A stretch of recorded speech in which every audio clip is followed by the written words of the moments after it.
మనం ఇక్కడ చూసాం మా నాయకులు కార్యకర్తలు ఎంతో క్రమశిక్షణతో ఉన్నారు. ఎవరికి పదవులు వచ్చినా రాకపోయినా తెలుగుదేశం పార్టీ వాళ్ళు కష్టపడ్డారు.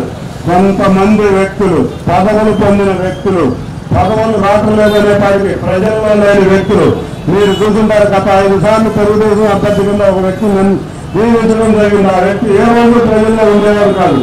దానివల్ల తెలుగుదేశం పార్టీకి తిరుగుడులో ఇబ్బంది వచ్చింది అనుకుంటున్నాం. వారి భార్య కూడా ఇక్కడ గెలవలేదని నందిగామలో డెప్యూటీ కింద కల్పించుకుని డెప్యూటీ చైర్మన్ ఇచ్చిన ఘనత కూడా తెలుగుదేశం పార్టీదే. కానీ వారికి ఏ అన్యాయం జరిగిందని పదవులు కాబట్టి ఇంకో వ్యక్తి 2 సార్లు ఇక్కడ ఎంపీ దాఖలు చేశారు. నాకు తెలిసి విసన్నదారుగా ఆయన చేసింది 0.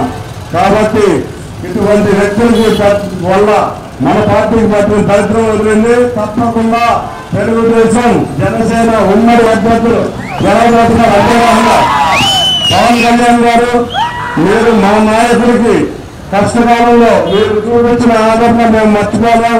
మేమందరం తెలుగుదేశం నాయకుల గుండెల్లో మీరున్నారు.